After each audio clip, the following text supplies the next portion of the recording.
Bonjour et merci de suivre le talk sur Vox TV, votre matin d'information. 78 274 candidats admis au BEPC feront leur entrée au lycée dès octobre prochain. Les résultats de cet examen d'État ont été publiés le 8 août avec un taux de réussite de 65,9%.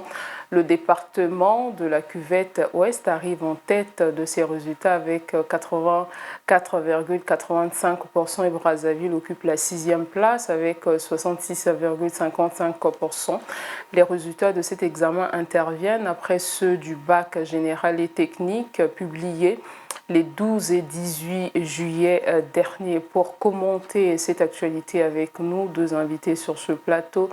Chris Gandounou, membre du Conseil consultatif de la jeunesse. Bonjour Chris, et merci d'avoir répondu à notre invitation. Face à vous, Marcelin Lebella de la société civile. Bonjour et bienvenue sur le plateau du Talk. Merci beaucoup.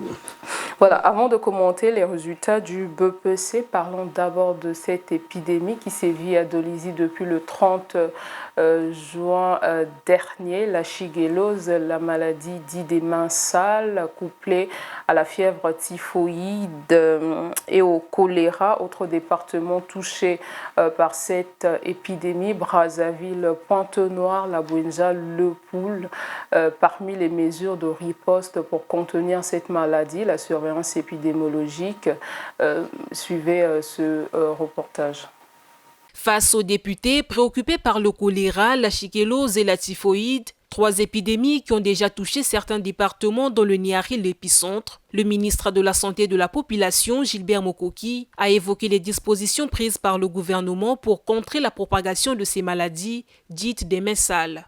Le gouvernement a réagi en envoyant rapidement à Dolisie une équipe composée d'infectiologues, d'épidémiologistes et de chirurgiens. Cette équipe avait pour mission de renforcer la prise en charge et de mener les investigations pour déterminer les causes réelles de la survenue de ces épidémies.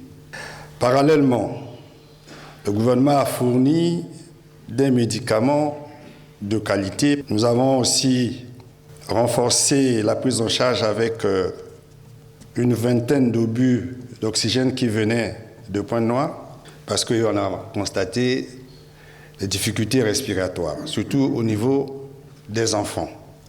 Lors de cet échange, Gilbert Mokoki a également dressé le bilan de la situation épidémiologique en date du 18 juillet.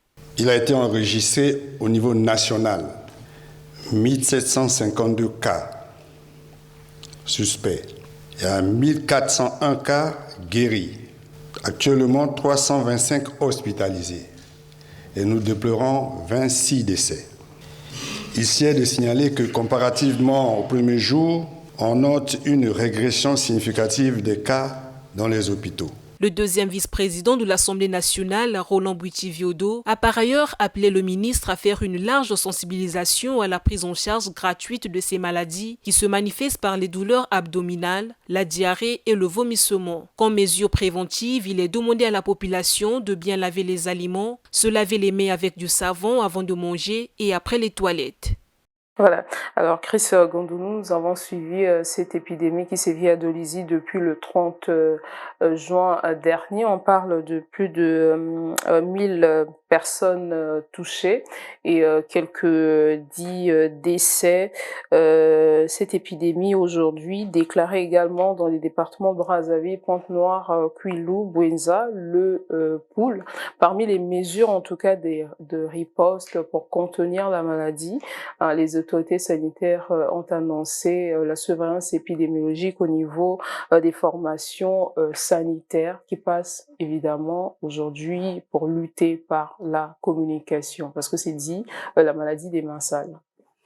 Bien évidemment, mais avant tout propos, il serait bien séant pour moi de m'incliner devant la mémoire des victimes qui ont été emportées par ces épidémies-là, et ensuite reconforter ces familles, ces nombreuses familles endeuillées, bien que les mots ne soient pas signifiants pour reconforter, pour soulager, mais néanmoins, il faudrait bien qu'ils sachent que toute la République, les filles et les fils du Congo sont à leur chevet pour de près ou de loin pour leur soutenir et aussi saluer surtout la dextérité de nos agents de santé, les médecins qui quelquefois ont été surpassés, dépassés, débordés par les différents cas qui arrivaient en urgence. Et surtout, il faut rappeler que nous sortons d'une épidémie mondiale. Voilà, donc j'ai bien voulu saisir votre plateau pour saluer vraiment le courage de nos agents de santé parce que il faut du courage pour venir à sauver des vies, de nombreuses vies d'ailleurs. Alors, pour répondre à votre question, il est de bonne loi. Un gouvernement responsable vient au chevet des malades et décrète une urgence de santé parce que c'est une épidémie. La rumeur courait d'abord dans les premiers temps que c'était le palu.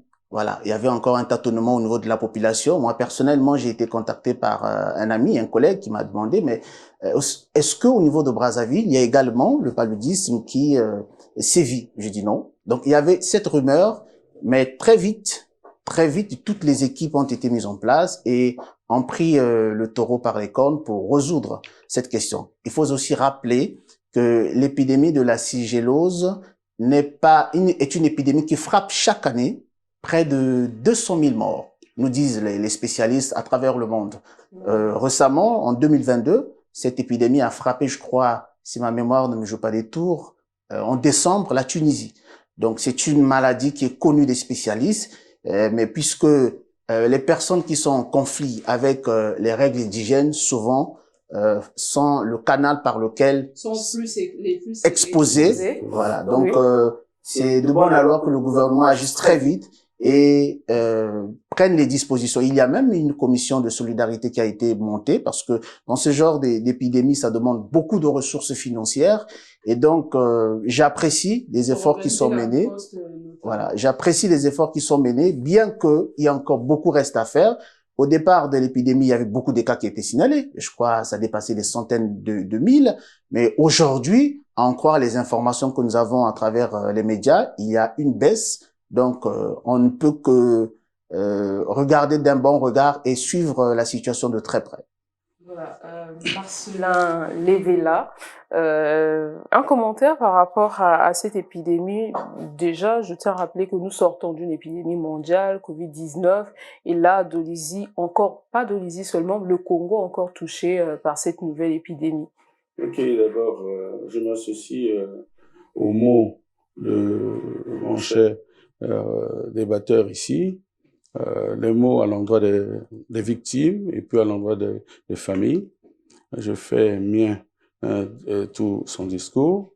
Et sur le commentaire que j'ai à faire, vous savez, c'est pas facile de gérer un ministère de la Santé. Un ministère qui est pratiquement financé par l'État congolais, qui a des contraintes financières aujourd'hui. Nous sommes dans des difficultés énormes, certes. Il y a des médecins qui sont là. Il faut presque les appeler des héros. Oh, parce que c'est pas facile d'affronter des malades, hein, d'abord au risque de votre propre santé, et puis bon, sauver d'innombrables familles, d'innombrables personnes, hein, pour le pays. Je crois que c'est une bonne chose. Tout a été dit et par mon débatteur. Je crois que il faut que craindre aujourd'hui que cela se propage vers le nord, au risque d'augmenter les charges. Parce que nous n'avons pas un sinon. Il y a Brazzaville, on lance quelques cas à Brazzaville. Donc très vite, on a peur que ça parte vers le nord et ça risque d'alourdir les charges. Surtout que nous n'avons pas un système de protection sociale assez solide pour faire face à ça. Et nous avons, au-delà du manque de système de protection sociale, nous avons également des difficultés financières, des contraintes financières et des contraintes de ressources humaines aussi. C'est pas tous les spécialistes que nous avons sur le terrain. Encore que le plateau technique aussi de notre pays connaît assez de difficultés. Voilà à peu près les conditions dans lesquelles, un contexte assez difficile dans lequel travaillent nos médecins. Il faut donc les féliciter, il faut les encourager et je crois que c'est pas facile. Voilà. La sensibilisation, notamment pour renforcer les mesures d'hygiène, parce que c'est dit la maladie des mains sales, la typhoïde, la fièvre typhoïde couplée au choléra, donc il faut renforcer les mesures d'hygiène, les mêmes mesures que nous avons appliquées pendant la Covid-19. Bien évidemment, mais sur la sensibilisation, avant que les grandes sensibilisations se fassent, mais chacun de nous, chaque Congolais en ce qui le concerne, chaque parent doit être le premier messager de sa famille, de sa cellule familiale, de son entourage, parce que nous avons des mauvaises habitudes en ce qui concerne parfois les règles d'hygiène. Donc, chaque parent est appelé à veiller à ce cadre-là d'hygiène et accompagner que les associations également prennent cet élan de solidarité pour sensibiliser, mais que l'Église également, l'Église qui est cet endroit où beaucoup de gens croient fermement à certaines valeurs chrétiennes, musulmanes et bien d'autres. Donc, il faudrait que l'Église également, pendant la prédication, pourquoi pas, mais prêche, sinon donne des orientations sur les règles d'hygiène et même à l'école. C'est vrai que nous sommes en période de vacances, mais une forte sensibilisation éviterait vraiment l'hécatombe. C'est la meilleure des choses, je pense, parce que la sensibilisation, c'est la meilleure. La sensibilisation, évidemment, avec les habitudes des Congolais, parmi le communiqué par la coordination de riposte, notamment l'interdiction de consommer les aliments qui sont vendus dans la rue.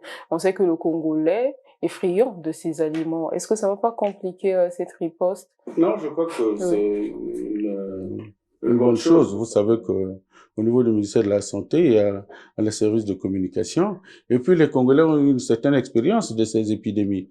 Si nous partons, par exemple, de l'épidémie d'Ebola, nous passons par les autres épidémies comme le choléra et tout, nous pensons que nous avons une expérience. Et récemment avec la Covid-19, aujourd'hui avec cette épidémie qui sévit déjà dans le sud, je crois que les Congolais sont déjà sensibilisés. Il suffit seulement de réanimer les structures qui fonctionnent et qui exercent cette communication. Et puis effectivement, comme on vient de le dire, Monsieur Christ, sur les conseils d'abord, le bouche à oreille, et nous n'avons pas que les églises, nous avons beaucoup d'endroits où les gens se retrouvent en public, les conseils de famille, et nous avons, au-delà des conseils de famille, nous avons beaucoup des endroits où on danse, les lieux de retrouvailles au niveau de l'école. Bon, peut-être qu'on a la chance que très vite on est passé dans les vacances, mais aujourd'hui, je crois que n'importe quel endroit doit servir un dictionnaire. Nous avons même des bars. Il faut peut-être afficher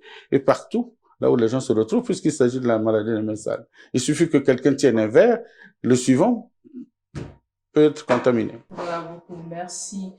Merci beaucoup plutôt Marcelin Lebela, Chris Kondounou pour vos interventions sur cette épidémie qui sévit à Dolisie depuis le 30 juin dernier. Après la publication des résultats du bac technique général les 12 et 18 juillet dernier, ceux du BEPC ont été publiés le 8 août dernier. 78 274 candidats feront leur entrée au lycée dès la rentrée prochaine avec un taux de réussite de 65,9%, une augmentation de 4% comparativement à l'année dernière. Les départements de la cuvette ouest arrivent en tête de ces résultats et Brazzaville occupe la 6e position.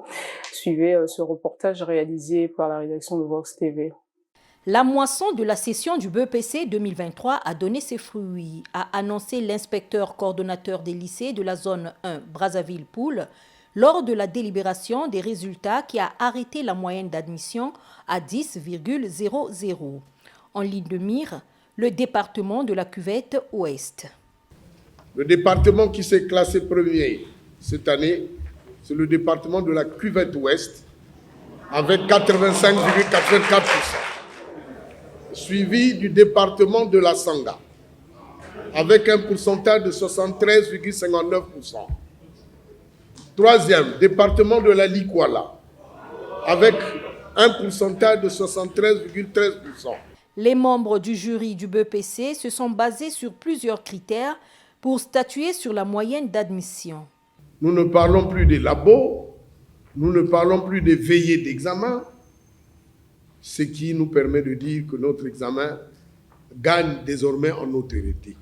S'appuyant également sur les textes réglementaires qui nous demandent que nous retenons la moyenne à 10 et au regard des résultats que nous présentent nos élèves depuis 3 ans, qui sont des résultats croissants.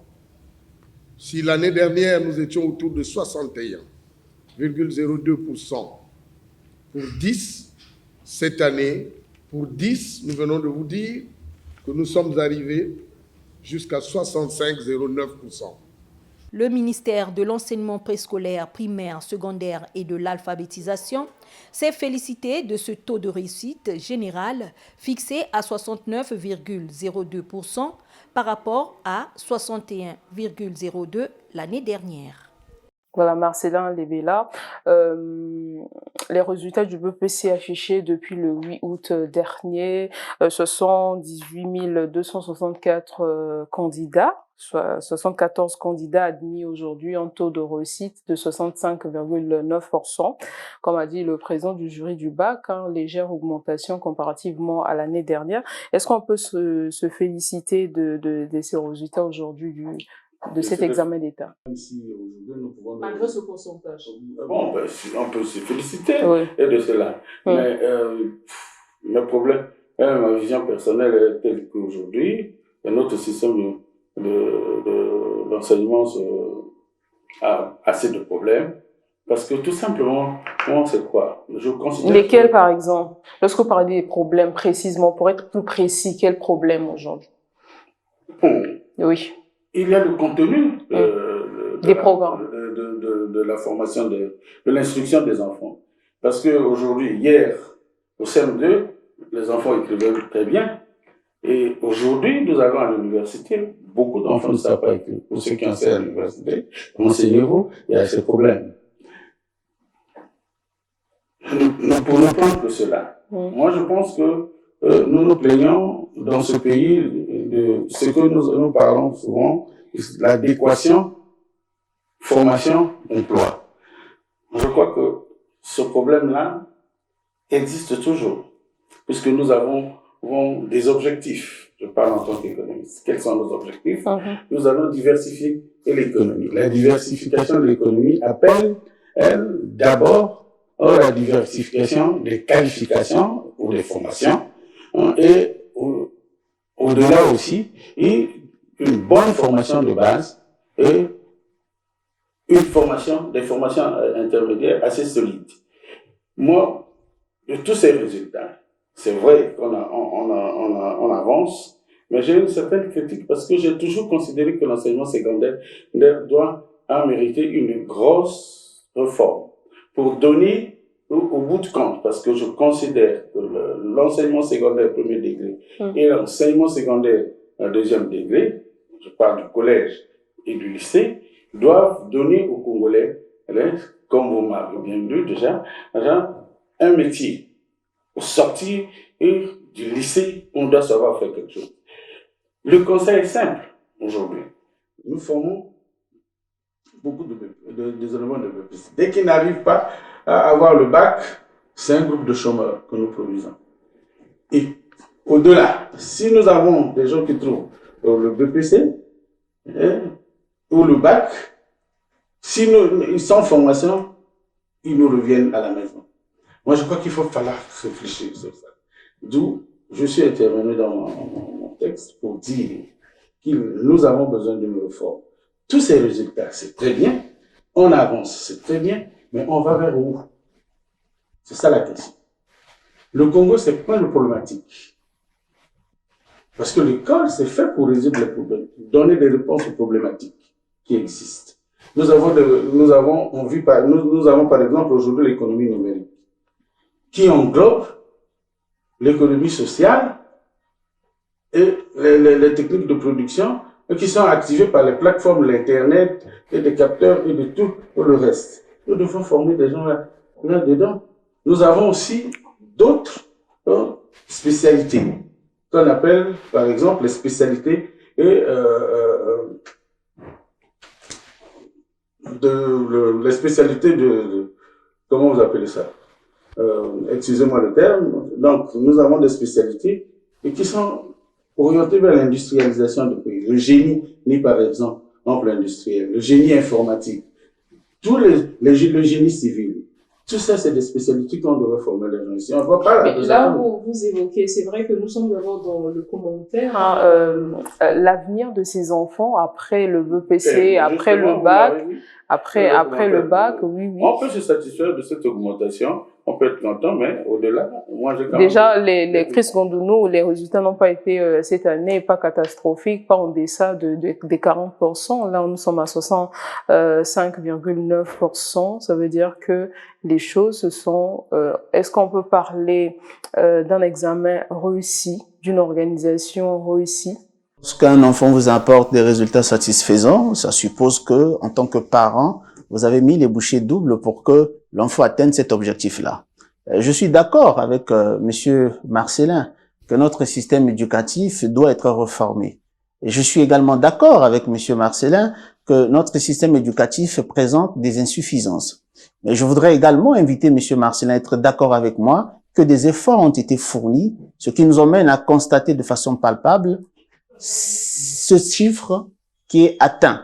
Parce que c'est presque inédit, sinon sont rares des fois que nous atteignons ce genre de chiffre, par exemple au niveau du BPC.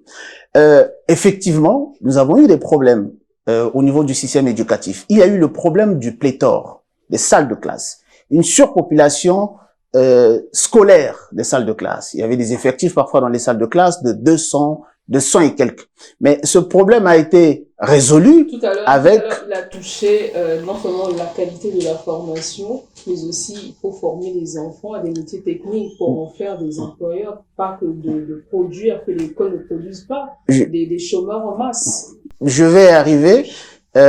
Ces résultats sont... Sur le commentaire de ces résultats du BPC. Bien évidemment. Mais les résultats de ce BPC sont la conjugaison de beaucoup d'efforts. Parce que jadis, les salles de classe étaient pléthoriques. Qui dit pléthore, les élèves ne peuvent pas assimiler les notions dans des conditions où il y a des bouffées de chaleur, dans des conditions où vous êtes exigus. Vous n'apprenez pas dans des conditions réunies. Donc, ce problème a été résolu avec la construction des nouvelles écoles qui sortent de terre. De par la République, nous constatons que ce soit au niveau de l'enseignement général, mais également au niveau de l'enseignement technique. Donc, le problème du pléthore a été résolu. Arrivé à cela, nous avons la question... Complètement. Pas totalement, mais c'est un processus. C'est un processus. Pour que ce problème soit réellement résolu, il faut qu'on parle de la construction de nouvelles écoles à travers le pays. Bon, Madame Sarah, je pense que vous vivez au Congo et vous constatez par vous-même les écoles qui sont construites, que ce soit dans la partie nord du pays, que ce soit dans la partie sud du pays, que ce soit à Brazzaville ou à Pointe-Noire. Il y a des efforts qui sont menés. Il y a également le problème de la sécurité. Il y a eu des écoles qui n'avaient pas de clôture. Donc, quelquefois, il y avait des intrusions par effraction de certains délinquants qui rentraient dans l'enceinte de l'établissement pour perturber les cours. Est-ce que permettez-moi, Chris Gondounou, de vous relancer avant évidemment de passer la parole à Marcellin Lebela. Est-ce que ces pourcentages prouvent la bonne santé de notre système éducatif? Parce que tout à l'heure, il a évoqué le système éducatif malgré les résultats. Il faut pas s'en féliciter parce que il y a des problèmes. Est-ce que ces pourcentages, aujourd'hui, on se plaint de plusieurs maux au niveau des enfants, la qualité, le profit des enseignants. Ce pourcentage montre la volonté d'améliorer notre système éducatif. Jadis, à l'époque, il y avait des centres d'encadrement quelquefois qui présentaient les candidats aux examens d'État. Mais depuis quelques années, ces pratiques n'existent plus parce qu'il y a eu une circulaire du ministre qui a interdit. Jadis, il vous souviendra qu'il y a eu de présenter les candidats. Des candidats, bien entendu. Il y a eu des centres d'encadrement qui, comme prenaient en otage des candidats pendant 1 mois en forme d'internat, au point où chaque candidat n'avait plus le temps de faire un suivi personnel, une préparation personnelle chez lui. Mais ça a été interdit. Il y a eu également des cas où dans les inscriptions aux examens d'État des cas où les gens scannaient les diplômes, les gens falsifiaient certains documents administratifs ou d'état civil. Cela ne se fait pratiquement plus parce que vous avez par exemple au niveau de la dette technique, lorsque les gens fournissent des documents, mais dès qu'il y a du faux, ils sont listés. Les documents sont écartés et les fraudeurs sont affichés. Même au niveau de l'enseignement général, les cas des falsifications des actes de naissance, des diplômes scannés, toutes ces candidatures sont écartées. Pourquoi? Mais parce que il y a un dispositif de sécurité de la lutte contre la fraude en milieu scolaire qui filtre les candidatures. Donc là où il y a des faux dossiers, déjà les candidatures farfelues sont écartées. Ce qui fait que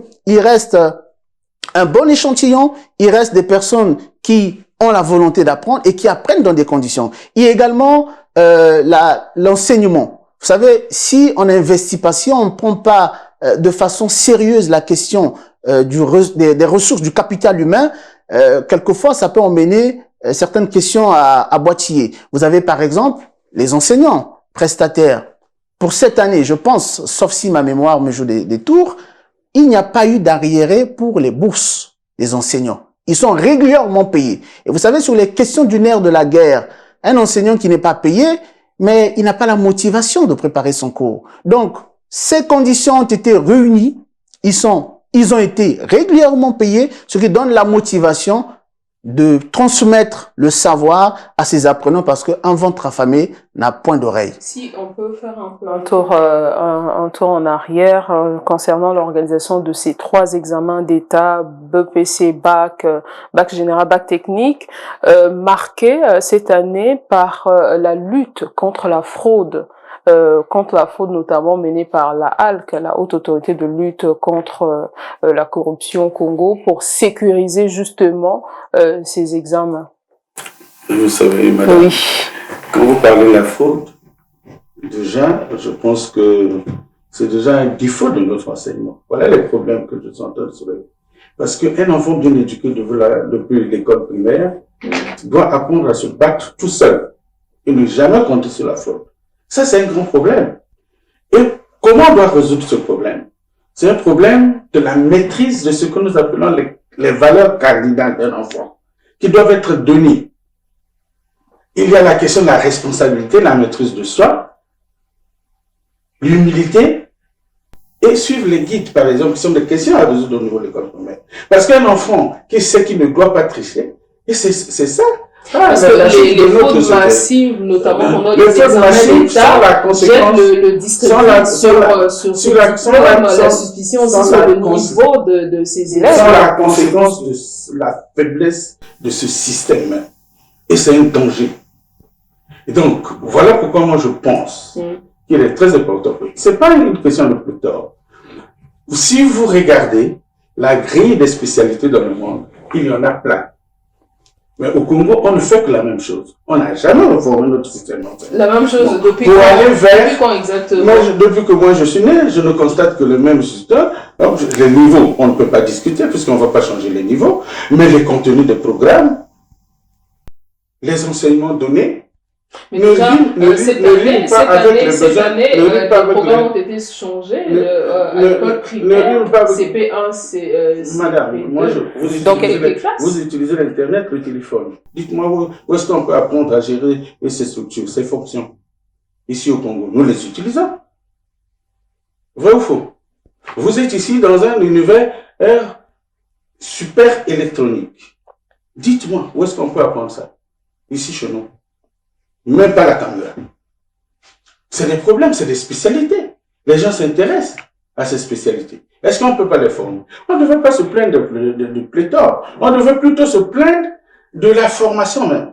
Des structures qu'on doit mettre en place pour former les gens, suivant leurs besoins et suivant ce qu'ils veulent. Qu'est-ce qu'on évitera au bout du compte? Au bout du compte, on va éviter quoi? Que les gens, on ne se trompe sur ce qu'ils ont choisi. Je m'assure, je compte les parents qui amènent leurs enfants au lycée technique. Alors qu'ils sont peut-être pourquoi? Pourquoi? Au lycée technique, parce que je me dis, vous ne pouvez pas forcer à quelqu'un de devenir mécanicien quand il n'a même pas l'idée de devenir. Ils pensent à être médecin. Monsieur Marcelin, vous évoquez la question de l'orientation scolaire, un véritable problème aussi dans ce système éducatif que vous êtes en train de décrire, l'orientation. Vous savez, les gens de l'orientation, c'est des psychologues qui doivent travailler dans ce qu'on appelle la formation. Il y a un doctorat de formation. Les formateurs doivent travailler sur ces questions-là. Et ils doivent regarder les enfants. Où est-ce qu'ils ont des aptitudes? Quels sont leurs réflexes? Où est-ce qu'on peut orienter les gens? Mais tout à l'heure, vous dites qu'on a besoin des techniciens, mais ça fait quoi que les parents emmènent les enfants au lycée technique pour qu'ils deviennent techniciens, pour qu'ils aient un métier? Excusez-moi, moi j'appelle ça un crime et une intention. Mais pourquoi? Parce que simplement, vous posez à quelqu'un ce que tu ne peux pas faire. Je le fais sur le pléthore. Si nous avions beaucoup d'écoles spécialisées, au-delà de la formation de base, je parle de la formation obligatoire, le CM2, nous ne devions pas avoir de pléthore. Vous imaginez s'il y avait une école en informatique, s'il y avait une petite école d'agriculture, la maçonnerie, la menuiserie et partout. Vous imaginez toutes les spécialités, toutes les technologies actuelles. Si nous avions ces écoles, est-ce qu'on devait avoir de pléthore? On devait peut-être même pas avoir 100 personnes. Une petite partie, pour ne pas dire une grande partie, une petite partie des spécialités que vous évoquez notamment, les enfants peuvent bien l'apprendre au lycée technique. Au lycée technique, pas tout le lycée, c'est au lycée technique. Oui. Monsieur Marcelin, je suis choqué. Oui. Mais en tout cas, les bras m'en tombent de vous entendre dire que vous vous insurgez du fait que certains parents emmènent leurs enfants à l'enseignement technique pour apprendre la mécanique. Non. S'il vous plaît, voudrez-vous bien me laisser finir, Je peux vous éclaircir ma pensée. Je ne l'ai pas développée. Parce que je pense que c'est pas ce niveau qu'on impose à un enfant un métier. C'est-à-dire de la seconde, c'est déjà possible. Mais pas à l'école primaire, puisque nous allons au collège technique. Monsieur au Marcelin. collège technique, c'est au CM2. Est-ce que franchement, au CM2, on a la capacité de réfléchir pour faire ses choix? Monsieur Marcelin. Oui, voilà, c'est peut-être que je me suis trompé du niveau, mais je crois que au niveau le lycée technique au Congo, c'est à partir de la seconde. Hein. On parle bien du lycée, c'est pas le collège. Mais il y a le collège technique aussi. Monsieur Marcelin, collège technique. De quel droit vous vous insurgez contre un parent qui, réflexion mûrie, oriente son enfant vers l'enseignement technique, notamment pour apprendre la mécanique? De quel droit? Vous n'êtes pas dans les secrets de Dieu, vous savez pas ce qu'ils ont pu discuter en amont. Et si il n'existe pas de mécaniciens dans ce pays, les véhicules qui circulent, lesquels vont les réparer? Vous pouvez pas vous opposer, vous insurger contre ces parents qui orientent. Ça, c'est jeter l'opprobre à l'enseignement technique. Ça, c'est jeter l'opprobre à l'endroit de ceux qui apprennent la mécanique, à ceux qui ont fait des longues études pour être... Permettez, s'il vous plaît. Justement parce que je pense que vous ne me comprenez pas. Vous ne me comprenez pas. Je n'ai pas défendu, je n'ai pas interdit les gens d'amener les enfants. Vous vous insurgez. Écoutez-moi bien, je me répète. Je n'ai pas interdit les gens à aller vers l'apprentissage des métiers techniques. Mais je pense qu'au CM2, c'est pas bien. C'est différent. Il n'y a pas une école où on apprend la mécanique au CM2 au Congo. Sauf si vous me parlez d'un autre pays. Au Congo, il n'y a pas une école où on apprend la mécanique en classe de CM2. On l'apprend dès la 6e. Vous le savez? Ah, vous parlez de la classe de CM2. Là, vous changez. Non, je dis, après le CM2, le niveau de CM2, c'est un niveau de base. Mais quand vous allez au collège technique, moi, je ne suis pas sûr que ceux qui ont le CEP ou le concours ont la liberté et de choisir devant la pression de leurs parents de faire l'option technique ou l'option générale. Ce sont les parents qui amènent les enfants au collège technique pour aller plus tard au lycée technique. Vrai ou faux, madame? Je ne sais pas si je me trompe. Moi, je crois qu'à ce niveau, l'enfant n'a pas de choix. Nous le lui imposons. Qu'est-ce que moi je propose à la place? Il faut bien me suivre. Moi, je pense que tout le monde doit arriver dans un seul lycée unique. Et dans ce lycée, il y a des enseignements théoriques et des enseignements techniques. Selon les aptitudes de l'enfant, nous avons des psychologues, des gens qui font la formation. Selon les réflexes de l'enfant, on les aide, on les accompagne vers ce dont ils sont capables de faire demain et ce qu'ils aiment. Or, ce que nous faisons actuellement, dès que l'enfant a le CEP, on l'amène au collège technique. Mais il n'a pas peut-être ses aptitudes. Demain, il n'a peut-être pas le goût de faire un tel métier. Il voudrait peut-être, c'est ça ce que je dis. Je ne dis pas que c'est mauvais de faire la technique. Donc, et encore, ce que vous êtes en train de dire. Moi, je vous informe que nous pouvons aller jusqu'à l'université en faisant physique et sortir demain mécanicien. Est-ce que vous le savez? Monsieur... Mais ce que moi je veux, c'est qu'à 18 ans, que tous les Congolais aient un métier. Et pour le faire, moi je crois qu'il faut donner la chance de toutes les deux formations, la formation générale et la formation technique à tous les Congolais. Et former les psychologues, former les formateurs pour que les enfants opèrent leur choix quand ils sont un peu plus mûrs et quand ils comprennent l'univers autour de lui. Bien. Monsieur Marcelin, vous savez que Paris n'a pas été construit en 2 jours. Et que tout ce qui s'est réalisé dans le monde a demandé de la patience. Les grandes réalisations depuis les siècles de lumière ont demandé beaucoup de patience. On est tous d'accord qu'il y a des insuffisances. Ça, on ne peut pas le nier. On est tous d'accord qu'il y a des insuffisances. Cependant, il ne faudrait pas également nier qu'il y a des efforts qui sont consentis. Voilà là où je veux en venir. Il ne faut pas nier qu'il y a des efforts. Qu'hier, le problème de pléthore se posait. On avait combien d'écoles? On avait combien de lycées? Le problème aujourd'hui ne se pose presque plus. Je pèse bien mes mots. Je ne dis pas, mais presque plus. Pourquoi? Mais parce qu'il y a beaucoup d'écoles qui sont construites, mais parce que les conditions et les enseignants sont recrutés, parce que les bourses des enseignants passent régulièrement. Les problèmes de grève qui se posaient il y a quelques années ne se posent plus. Parce que la perfection n'existe pas. Il y a des problèmes. Ces enseignants dont vous parlez, de réclamer aussi leur intégration à la formation publique. Parce que les décideurs, ma foi, je pense, les décideurs tendent l'oreille vers la préoccupation de ces derniers. C'est pourquoi, lorsqu'ils expriment un besoin, ils sont toujours en négociation pour discuter. Mais revenons à l'essentiel. En ce qui concerne les résultats des examens d'État, il y a quelques années, on avait des pourcentages où on tournait autour de 28%, 30%. Aujourd'hui, nous sommes à 65% pour le BPC. Je pense qu'on peut quand même s'en féliciter, bien que beaucoup d'efforts restent à fournir. Ce qui revient à rappeler les efforts conjugués. Il est facile, vu de l'extérieur, d'apercevoir l'iceberg, mais le fond, on ne sait pas. Il y a beaucoup de problèmes qui ont été résolus. J'avais parlé du problème de la crédibilité des diplômes au Congo. Mais aujourd'hui, avec le dispositif de la lutte contre la fraude au milieu scolaire, au niveau de l'enseignement général, tous ceux qui sont dans le faux sont interpellés. Ils répondent de leurs actes. Que ce soit les agents qui commettent, ils sont sanctionnés administrativement. Et puis les cas les plus flagrants, ils répondent devant les tribunaux de la République. Donc, les questions d'éthique scolaire, les questions de déontologie professionnelle, ce sont des questions que les deux ministres de l'enseignement prennent ces questions à bras-le-corps. Celui qui commet est sanctionné. Ce qui fait que le message est bien passé, que ce soit l'enseignant, le parent. Pour revenir aux parents, permettez que je finisse. Pendant les vacances, sinon pendant la période des réinscriptions, qu'est-ce que nous constatons?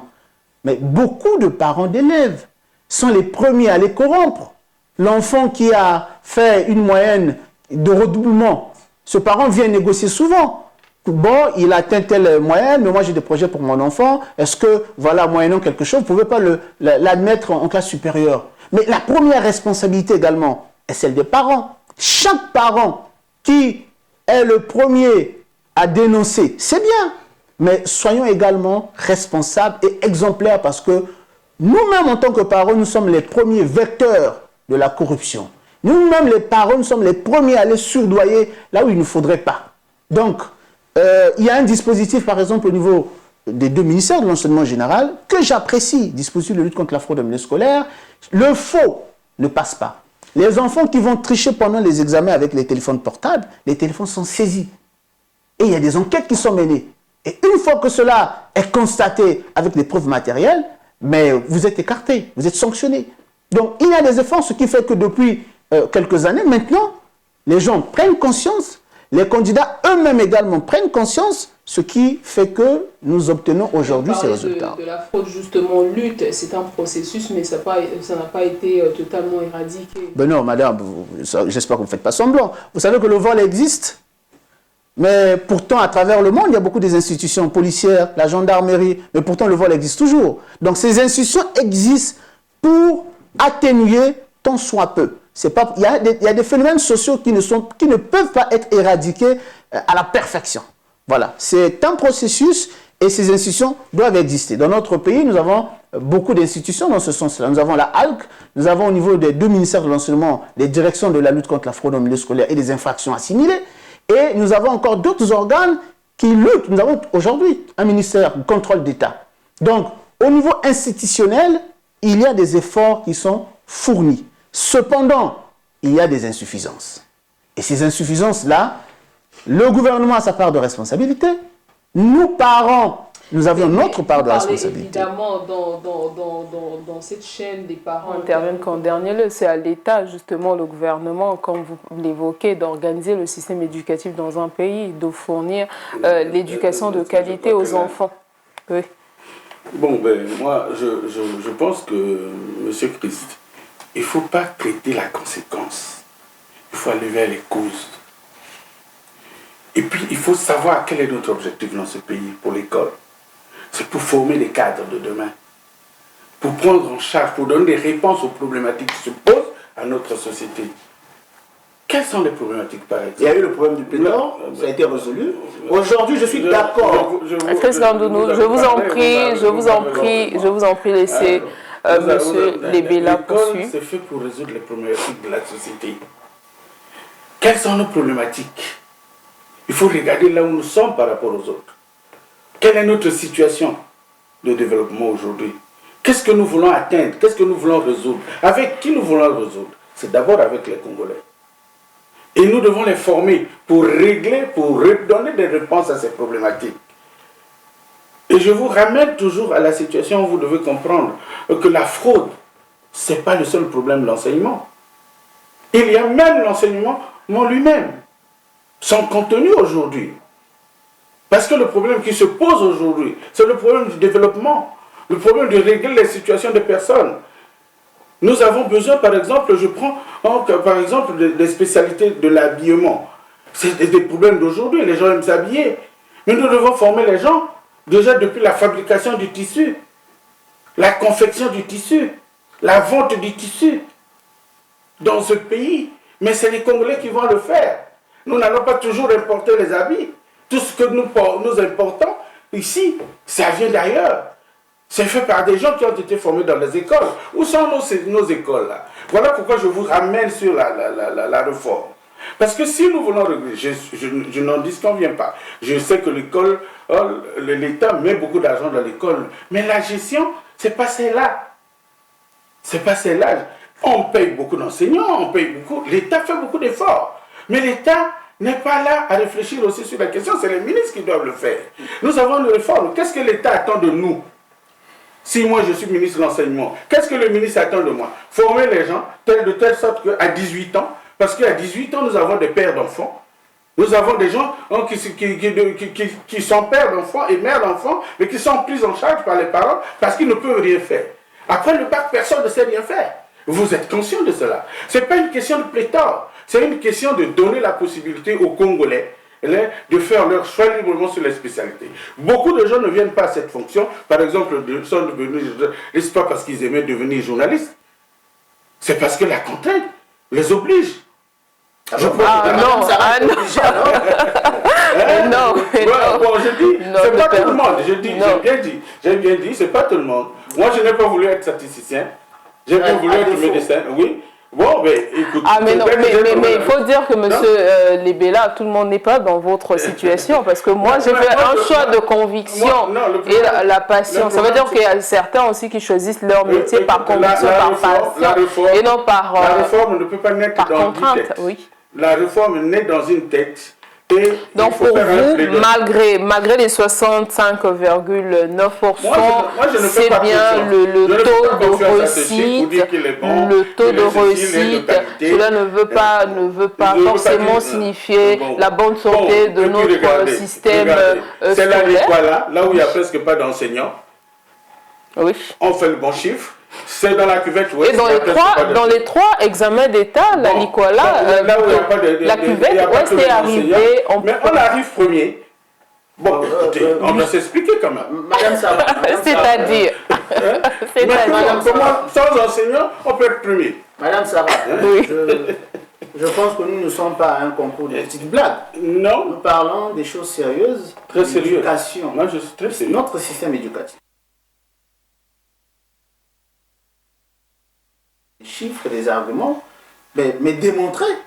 Lorsque vous semblez remettre en cause les résultats qui sont apportés par les départements. Non, il a dit comment, il s'interroge comment la cuvette ouest, parmi les trois examens d'État, bac technique, bac général et BPC, est arrivé, est placé premier. Comment se fait-il alors qu'il a tout le temps à l'intérieur, difficulté d'enseigner? Si vous avez des informations à apporter, mais c'est ça que je vous donne comme information. Je sais que c'est les gens de problème avec les enseignants. Les gens affectés, les bons enseignants affectés dans ces régions ne partent presque pas. Ils restent ici en ville. Mais curieusement, ce sont ces régions où il manque des enseignants. Mais est-ce que ces départements n'arrivent-ils pas premiers en fonction du nombre des candidats présentés? Parce que Brazzaville est Pointe-Noire. Le pourcentage, c'est un chiffre relatif. Oui. On le calcule par rapport à une base donnée. Donc, si vous êtes peu, ce n'est pas le pourcentage qui va augmenter. Non. C'est un chiffre relatif. C'est un chiffre mathématique calculé, il n'y a pas de problème. Ce qui est vrai, c'est que moi, je suis surpris. Il s'interroge. On est d'accord que notre système éducatif a des insuffisances, il faut reformer. Mais j'ai bien peur qu'on soit hors sujet. Ici, nous parlons de l'appréciation des résultats aux examens d'État, donc notamment le BPC.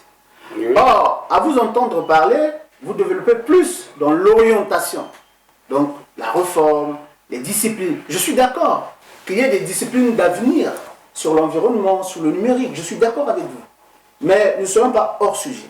Nous parlons là des résultats. Quelles sont les causes? Est-ce qu'il y a d'autres problèmes et des pistes de solution? Pour revenir, permettez, s'il vous plaît, pour revenir aux résultats, vous avez parlé tout à l'heure de la Nicolas, de la cuvette ouest. Vous savez très bien que le nombre d'inscrits à l'Iterland et le nombre d'inscrits au niveau des grandes agglomérations comme Brazzaville et Pointe-Noire, ce ne sont pas les mêmes chiffres. Si Brazzaville, par exemple, inscrit 10 et qu'il y a 2 admis, la cuvette ou la Likwala inscrit 5 où il y a 4 admis. Et c'est normal qu'il soit premier. C'est d'abord le taux d'inscription. Après, dans le fond, vous pouvez avoir raison sur les problèmes, les préoccupations que vous soulevez. Mais le nombre d'inscrits n'est pas égal au nombre d'inscrits au niveau de l'intérieur. Parce qu'à l'intérieur du pays, les effectifs sont réduits. Et à Brazzaville, les résultats s'expliquent. Voilà, il y a beaucoup d'élèves, il y a des conditions, beaucoup de choses, beaucoup de problèmes qui se posent. Donc, on ne peut pas jeter les patates chaudes comme ça sur les résultats, par exemple, de ceux qui sont à l'intérieur du pays. Les problèmes... Permettez, vous avez développé, je vous ai écouté religieusement. Vous avez plus développé que moi. Non, pas du tout. Les problèmes sont réels. Vous pouvez avoir posé des réels problèmes sur le fait qu'il manque des enseignants qui ne partent pas. On est d'accord. Mais ne pas remettre en cause du point de vue des inscrits parce que ce ne sont pas les mêmes chiffres. Voilà. Mais aujourd'hui, je vous fais une confidence. Ceux qui ne partent pas, ils sont sanctionnés. Renseignez-vous. Ceux qui désertent, chaque directeur départemental, des enseignants par exemple, ceux qui sont affectés, qui refusent d'aller, le directeur départemental de l'enseignement fait le point, les noms sont transmis au niveau de chaque ministère, que ce soit le ministre de l'enseignement général ou le ministre de l'enseignement technique, et à son niveau, il prend les décisions qui s'imposent. Il y en a des cas qui ont été sanctionnés. Monsieur Christ, la base de calcul du pourcentage est la même. on dit sur 100 élèves ayant pris part au concours, combien sont admis? À Brazzaville, on dit qu'il n'y en a que 66. Et dans la cuvette ouest, il y a eu combien? 78. C'est sur 100 candidats qu'on calcule. Ce n'est pas le nombre d'inscrits. C'est un chiffre relatif. Donc, quand on dit le pourcentage, là, c'est pourcent. Sur 100 candidats, à Brazzaville, il n'y a que 66 qui réussissent. Et par contre, sur 100, dans la cuvette ouest, il y a 78 qui réussissent. Moi, je me dis, en analysant, effectivement, vous voulez que je revienne sur les résultats. Je ne suis pas sorti des résultats. Parce que je me dis, les résultats qui se présentent à nous sont des gros chiffres dans lesquels on trouve du gros vide. Le gros vide, c'est le contenu de nos enfants, leur niveau. C'est faible. Mais la moyenne d'admission cette année au BPC, c'était 10 de moyenne. Tout le monde, moi, 10 de moyenne. Vous êtes en ville. Moi, j'ai eu la chance de faire l'école dans le village. Je sais comment ça se passe. Si on prend un jury, on va le bloquer quelque part. Ça, on ne le dit pas. C'est-à-dire tout un village peut corrompre un jury, y compris même ceux qui devaient assurer la sécurité. Ça existe. Là, vous êtes dans la suspicion ou encore dans la réalité? Je ne suis pas dans la suspicion et c'est ça la réalité. Et c'est ça les conséquences du système de notre enseignement. On ne peut pas laisser son enfant se battre seul. Vous n'oubliez pas l'histoire de c'est-à-dire les parents. Voilà. Mais ça fait quand même des années, ça fait au moins 2-3 années qu'il n'y a pas eu de fraude. On n'a pas dénoncé les cas de fraude massive. Mais si tout le monde ferme la bouche devant une situation, qui va le découvrir? Monsieur Marcelin. Non, laissez-moi parler. Vous avez tout non, le temps est très équitable. Voilà ce qui se passe, mon cher Christ. Ne l'oubliez pas. Nous sommes des humains. Ne croyez pas que la corruption qui existe dans les grandes institutions n'existe pas ailleurs. Et c'est partout. Même nos paysans, on sont déjà dans la corruption aujourd'hui. Ça existe. Vous n'allez pas nier ça. Je dis qu'à partir de ces résultats, tout est mauvais. Je ne commande pas quelque chose ailleurs. Et pour moi, je pense que c'est bien si vous donnez le certificat d'études primaires à l'enfant. Mon but désormais, c'est de voir ce que ces enfants peuvent faire dans 10 ans. Si vous avez votre CEP, vous devez attendre. Mais pour être clair, Marcelin Lebela, c'est que malgré ces chiffres, il faut regarder l'essentiel, notamment la qualité du système éducatif congolais et le niveau des enfants. Tout à fait. Le niveau Moi, des je enfants. crois que c'est ce qui pourra nous faire. Mais comment vous expliquez, comment vous commentez les 10 de moyenne? Les 10 de moyenne aujourd'hui, ça montre quand même que l'enfant a travaillé à atteint un niveau. Parce que les 10 de moyenne comme moyenne d'admission au BPC, c'est un chiffre indicatif. Au bac mais aussi. il n'a pas le contenu qu'on attend de cet enfant. Non, on ne peut pas dire ça. Souvent. Marcela, vous savez, il y a quelques années, il n'y avait pas certaines mentions parmi les premiers ou les deuxièmes. De temps en temps, nous avons des mentions honorables, des mentions très bien. Cela montre à suffisance que la qualité de notre système éducatif n'est pas encore parfaite, mais elle s'améliore. Nous n'avons pas, il y a quelques années, une quantité... Au bac général, notamment, il y a eu 14 mentions très bien. Voilà. Donc, nous avons l'effectif croissant des mentions acceptables, sinon honorables et très bien. Ce qui n'existait pas il y a quelques années. Ça veut dire qu'il y a une amélioration. À côté de cela, M. Marcelin, vous êtes plus dans la spéculation que dans les faits. Vous savez, le dispositif qui existe, il y a quelques années, il y avait des laboratoires. Lorsque vous partez, beaucoup de gens préféraient aller faire l'examen à l'intérieur du pays parce qu'à leur entendement, là-bas, c'était plus facile et que les conditions de tricherie étaient réunies. Ce n'est plus le cas aujourd'hui. Lorsqu'on voit la courbe des inscrits à l'intérieur du pays, le nombre a baissé. Est-ce que ces chiffres ont été communiqués de ceux qui se sont inscrits à l'intérieur du pays? Ces chiffres ont été... Il faut se rapprocher auprès des services habilités, mais les sources qui me reviennent, ce chiffre a une baisse. Mais pourquoi? Mais parce que le gouvernement de la République a mis les moyens conséquents pour lutter contre la fraude. Pour être plus précis, parler directement des deux ministères, parce que l'enseignement est chapeauté par deux ministères, sans parler de l'enseignement supérieur. Des détecteurs des métaux, bien qu'aujourd'hui ça a montré leurs limites. Mais le ministère avait également lancé la vidéosurveillance. Le ministère a également lancé le système de scellé des malles.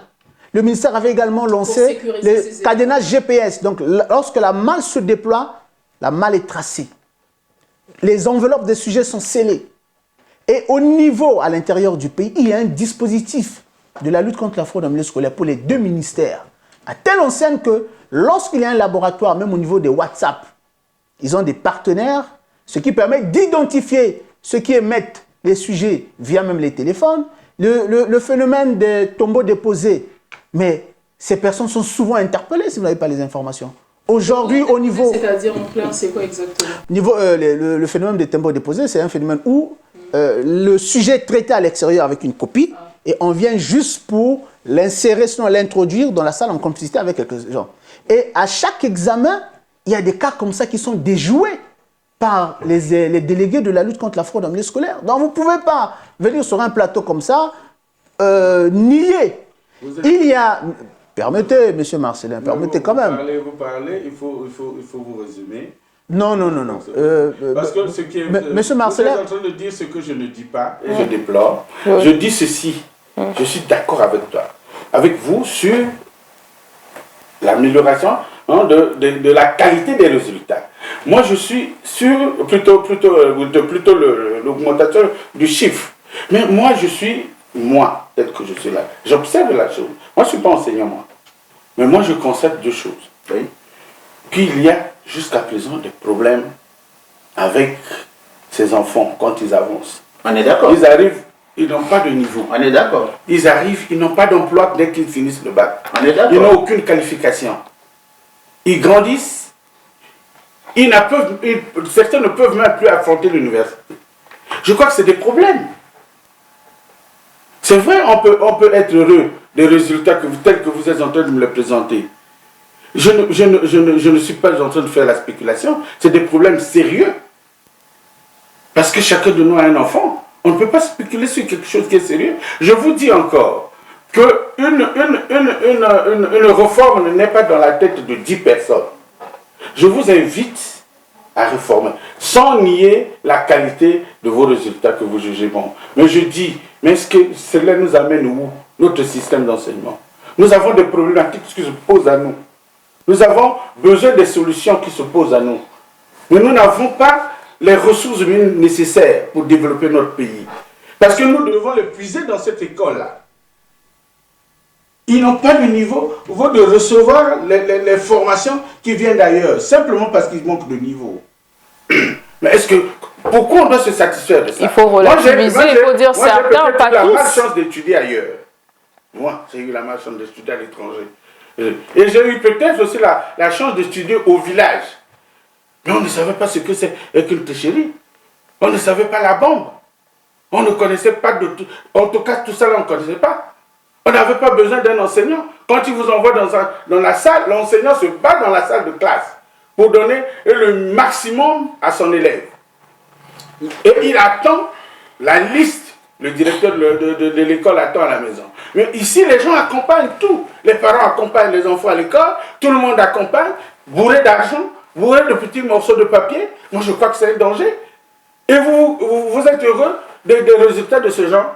Non, mais écoutez-moi, je vous dis des choses claires. Ce n'est pas une spéculation, parce que je suis sérieux. Je crois que moi, je suis venu ici parce que j'ai publié un article et j'ai été puisé sur la base de je vous donne les informations. Chris Ngandounou, vous allez réagir tout à l'heure. Oui, en quelques secondes. Terminez vos propos. Donc, et puis pour passer la parole à Chris Ngandounou. Je suis d'accord avec vous. Mais l'État fait des efforts, je suis conscient. Il y a des budgets pour ça. On paye les enseignants pour ça. C'est l'État qui sort son argent, c'est des efforts. Est-ce que l'État va continuer à donner de l'argent pour ne rien avoir au bout du compte? D'où la nécessité de cette réforme que je souhaite et que l'on pourra discuter, que l'on pourra comprendre. Merci beaucoup. Chris Ngandounou. Bien, je vous ai écouté religieusement. On ne se contredit pas. Seulement, on ne s'accordait pas, parce que vous étiez plus appesantis sur l'orientation. alors que moi, je m'appesantais plus sur les efforts qui sont consentis. Les problèmes que vous soulevez sont réels, que ce soit les problèmes de corruption, le problème de tricherie, le problème de fraude. Lorsque vous dites que les élèves aujourd'hui n'ont pas de niveau pour certains, c'est réel, on ne peut pas le nier. Mais seulement, il y a des efforts qui sont consentis. D'où, je vous ai évoqué précédemment, toute une chaîne de mesures qui ont été prises pour remédier, sinon pallier à ce genre de problème. Vous savez, dans une société, il y a des phénomènes sociaux qui sont imprévisibles. On appelle ça le signe noir. Ce sont des phénomènes où vous ne pouvez pas prévoir à 100%. Donc, devant ce genre de problème, que ce soit le ministère de l'enseignement général, le ministère de l'enseignement technique, mettent les bouchées doubles. Ils ne dorment pas. Ils se lèvent pour veiller à la qualité de notre système éducatif. Parce qu'un examen, une scolarité qui est entachée d'irrégularité, mais cela va de la crédibilité de nos diplômes, de la crédibilité de notre système éducatif. Lorsque nos apprenants à l'étranger parfois sont obligés de reprendre certaines classes, mais parce qu'il y a problème. C'est pourquoi je vous ai dit tantôt que des efforts sont consentis pour donner de la crédibilité, de la notoriété à notre système éducatif. Je vous ai parlé dès la phase des inscriptions, il y a un dispositif pour filtrer le faux. Ceux qui sont dans les classes de passage, les faux diplômes, les faux actes de naissance, ceux qui sont dans les classes de passage, les moyennes, les inscriptions frauduleuses, le passage en classe supérieure, le 4e trimestre, il y a un dispositif. Les enseignants, les directeurs des CG, les proviseurs, ceux qui sont pris la main dans le sac sont sanctionnés immédiatement. C'est peut-être les informations que vous n'avez pas. Donc, il y a une réelle volonté de la part des décideurs de faire quelque chose. Mais on est d'accord que les problèmes sont réels. Alors, l'orientation. Lorsqu'on parle de l'orientation aujourd'hui de notre système éducatif, c'est vrai, mais la réforme des disciplines d'avenir a commencé. Au niveau de l'école primaire, Mme Sarah Monguia vous l'a dit, qu'il y a une réforme qui a été apportée. Il y a une compétence, aujourd'hui le mot peut-être m'échappe, la compétence par approche. On change, parce que le monde évolue, et c'est pour le bien de tous. La relève, c'est la pépite. Donc, on ne doit pas penser, et on ne devrait pas penser, que nos décideurs sont inhumains.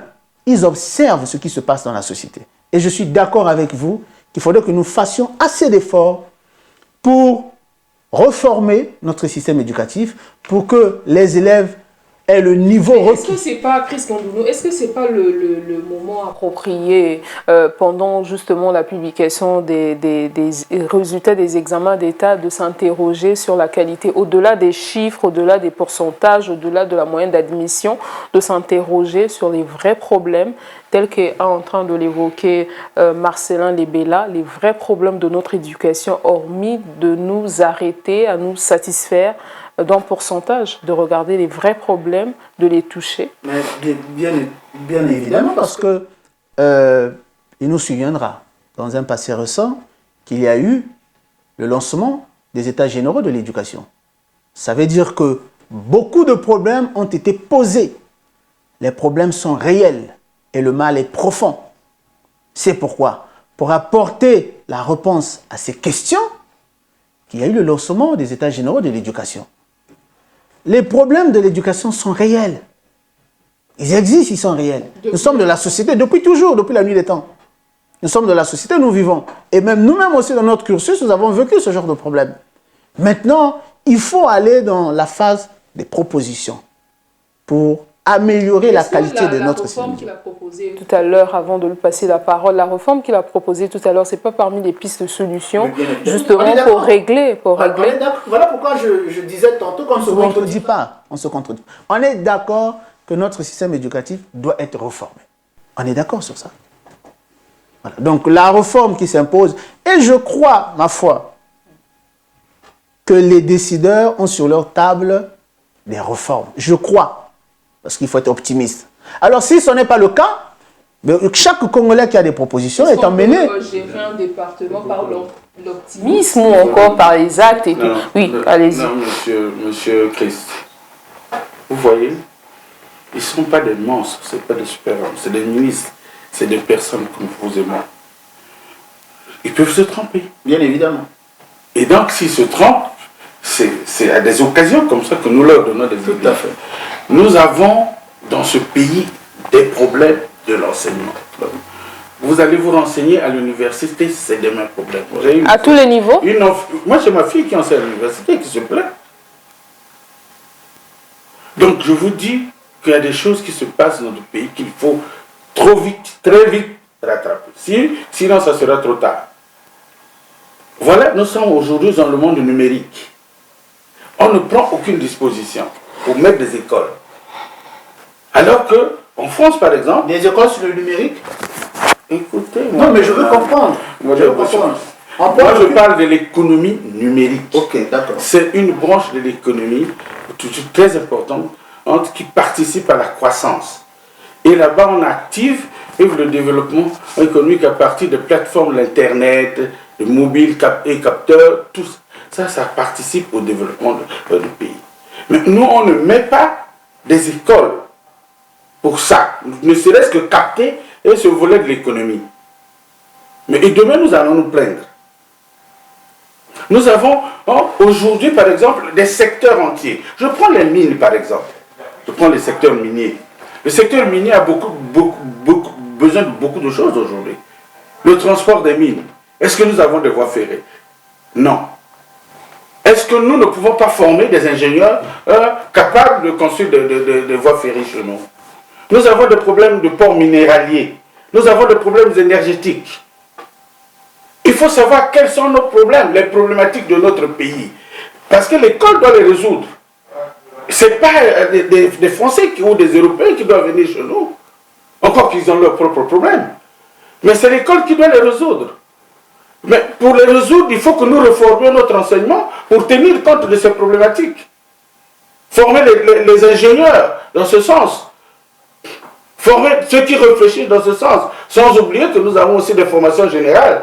La mathématique, la chimie, la physique, la biochimie, toutes ces formations sont nécessaires. Je ne suis pas. Marcelin Lebela, vous reprochez évidemment cette formation est trop théorique pour vous? Oui, moi je pense qu'elle est trop théorique. Elle ne nous amène nulle part. Comment un enfant à 18 ans, il ne sait rien faire? Est-ce que vous imaginez quelqu'un qui est père ou quelqu'un qui est mère chez vous? Et puis c'est l'âge, ils sont tous à l'âge pubère. Donc prêt à faire des enfants qu'ils mettent à la charge des parents. Est-ce que vous pensez que cette société va aller loin? C'est corriger ces problématiques-là. À l'école, c'est l'école qui doit nous offrir ces éléments. C'est pas ailleurs. Ce n'est justement pas de la spéculation. Parce que tant que nous allons continuer avec le système laissé par les colons, encore c'est un système chrysogène qui génère beaucoup de crises. Et vous êtes là, en partant de l'État jusqu'à notre façon de vivre, je crois que c'est dangereux. Vous imaginez que les gens se mettent debout tout le temps à aller au casino? Ils ne peuvent pas accepter de manger le taro ou la banane, plantain. Est-ce que nous allons... Ça aussi, c'est le problème de l'école. Mais c'est le problème de l'école. Consommer le Made in Congo, c'est l'école. Tu crois que c'est l'école. Si tu plantes un bananier, ça ne va pas t'intéresser de manger la banane toi-même. Tu ne seras pas heureux de manger ce que tu plantes. Soyons réels. Moi, la façon dont vous soulevez, moi je ne suis pas contre le gouvernement. Je vous le dis clairement. Moi je pense que s'il m'était donné d'être ministre de l'enseignement, je crois qu'il faut que je regarde. Qu'est-ce que je dois résoudre pour ce pays? Adapter la formation aux besoins du développement du pays. Bon, mais vous avez de très belles idées, monsieur Marcelin. J'espère juste que ce n'est pas de la poudre aux yeux. Mais moi, je voudrais, au-delà... C'est vrai que tout au long de l'émission, on est revenu sur les problèmes, les pistes de solutions. Que faudrait-il faire pour améliorer? La dernière question que je vous pose, Chris Ngondounou, vous avez évidemment 2 minutes pour développer, parce qu'on est à la fin du plateau. Que faudrait-il faire pour améliorer au-delà du chiffre? C'est vrai qu'on est tous heureux de voir ce taux de réussite qui s'élève à 65,9% pour le BEPC, pour le bac technique 39,5% et pour le bac général c'est à 40, c'était pour le bac général évidemment 39,41%. Évidemment, que faudrait-il faire? Que faudrait-il faire pour que ce système ne soit pas un système qui produit beaucoup de chômeurs et un système adapté aux besoins du marché de l'emploi, non seulement, mais besoin de développement du pays. Parce que le Congo a besoin de se développer. Et pour se développer, le Congo a besoin de la main-d'œuvre qualifiée et locale. Non seulement sans pour autant compter sur la diaspora congolaise, mais aussi compter sur les talents locaux. Bon. Mais je pense que la première des choses, la meilleure réforme possible, c'est reformer le capital humain. C'est l'être humain. Donc, les acteurs. J'entends par là régler les problèmes des enseignants. Eux qui sont sur le terrain. Parce que si le problème, sinon les problèmes des enseignants ne sont pas résolus, ils continueront toujours à être inefficaces. J'ai apprécié quelques efforts qui ont été menés. Il y a une école de la formation continue, je crois, à Sibiti ou dans la Bouinza. Conditions de vie des enseignants, la construction. Voilà, donc il faut améliorer d'abord les conditions des acteurs, les enseignants, les élèves. Ce sont les efforts qui sont en train d'être menés, désengorger certaines classes surpeuplées. Après cela, il faut voir le contenu des programmes. Et là encore, il y a eu une anticipation. Dès la classe du CP1, je crois, à l'école primaire, il y a eu des réformes. Mais il faudrait bien, nous souhaitons que ces réformes... Dans 3 classes. Voilà, dans 3 classes. Il faudrait bien que ces réformes aussi se poursuivent au niveau du secondaire. Parce qu'il y a quelquefois des disciplines que nous apprenons, l'histoire coloniale ou de tel pays, qui en réalité n'ont rien à voir avec l'essence même de notre histoire. Vous voyez, il faudrait qu'il y ait dans nos programmes qu'on insère des réalités africaines, des réalités congolaises. Ça permettra à nos élèves d'évoluer et même d'avoir déjà ces valeurs panafricanistes. Et donc, une fois que le problème du personnel, des acteurs, enseignants, élèves, le problème est résolu, le problème du contenu de programme, il faut aller vers les disciplines d'avenir. Nous en avons abordé, il faut reformer. Il faudrait que nous ayons de la production au niveau local, plutôt que d'espérer toujours l'importation. Donc, c'est évident. Maintenant, il ne faudrait pas qu'on se limite. C'est vrai que ce sont des options, sinon des compétences régaliennes de ces décideurs. Mais chaque citoyen également est appelé à proposer, tel que ça a été fait sur ce plateau-là. Mais pourquoi pas également un document écrit? Voilà, vous vous adressez et peut-être que ces idées également seront renchéries et exécutées. Merci. Donc, pour boucler, une invite, c'est que le plus important, c'est également la lutte contre la fraude, contre les irrégularités, parce que tant que ce genre de phénomènes persisteront, voilà. Et nos diplômés, taux de réussite au bac, cette année, c'était de 44,50%, bac général, bac technique 39,5% et le BEPC 65,9%. Les propositions, tout au long de l'émission, vous êtes revenus sur la réforme. Il faut reformer afin de permettre à l'élève d'être indépendant dès la sortie de l'école.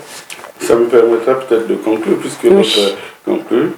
Je crois qu'il faut d'abord au préalable distinguer ce que c'est que l'éducation et l'enseignement. L'enseignement, c'est l'apprentissage. L'éducation, c'est la construction de l'humain. Je crois qu'il faut mettre... Au niveau de la famille? Pas au niveau de la famille, au niveau de la société, puisque nous avons l'éducation familiale, nous avons aujourd'hui l'Internet, nous avons la télévision, nous avons... Ça sort de partout, il y a beaucoup de ressources aujourd'hui. Il faut commencer à réguler ces ressources en rapport avec nos propres objectifs du pays. Au niveau de l'enseignement, en tout cas, il faut énormément de réformes pour faire que l'élève, le Congolais, arrive à 18 ans, atteigne 18 ans, avec un métier pour se défendre. Ça, c'est vrai. Voilà pourquoi j'ai dit qu'il faut réformer pour assurer une vie responsable à nos enfants demain. C'est ça ce que je pense. Et pour cela, il faut des réformes. Les réformes, il ne faut pas les craindre. C'est des petits changements, des petites retouches, des choses qu'on met dans l'autre là, de telle sorte qu'on le sait. On peut faire des écoles pilotes, on ne peut pas prendre toute l'école pour faire ça. On peut prendre des écoles pilotes pour essayer, et ce que l'on peut essayer, et on avance, et au fur et à mesure, on Merci beaucoup Marcelin Lebela.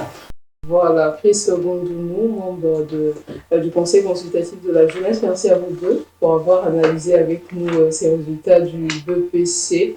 Merci aux équipes techniques qui ont réalisé cette émission. À vous également, merci pour votre attention. Surtout, n'hésitez pas d'aller visiter notre site internet, le www.vox.cg. Au revoir.